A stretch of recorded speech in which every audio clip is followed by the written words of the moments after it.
नमस्कार मित्रांनो, सावली होईन सुखाची या मालिकेच्या पुढील भागात आपल्याला पाहायला मिळणार आहे.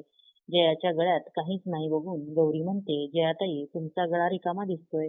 तर जया बोलते, ये अशी म्हणून आरशापुढे गौरीला थांबवते आणि म्हणते, हस बघू.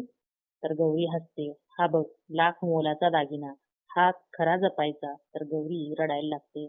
जया म्हणते गौरीला काळजाचा टिका लावून, तुझ्या सुखाला कोणाची नजर नको लागायला. तर पुढील भागात आश्रमात सगळे येतात पैठणकर. गौरी रुद्रचा साखरपुडा असतो म्हणून. मग चंदू म्हणतो, वधूकडच्या मंडळीला काही प्रश्न विचारायचे असेल तर विचारा. तर नंदाई म्हणते, आम्हाला पहिल्यापासून वधू पसंत आहे, त्यामुळे आम्हाला कुठलेही प्रश्न विचारायचे नाहीयेत. तर रेवती म्हणते, पण मी विचारणार, मुलाची आई म्हणून प्रश्न विचारू शकते ना. तर सगळ्यांना प्रश्न पडतो, ही काय विचारेल म्हणून. तर पुढील भागात रेवती गौरीला खरंच काय प्रश्न विचारेल, त्याची उत्तरं गौरीला येतील का? का रुद्रच देऊन टाकेल आणि रेवतीचं तोंड बंद करेल? हे बघणं रंजक ठरणार आहे मित्रांनो. व्हिडिओ बघितल्याबद्दल धन्यवाद.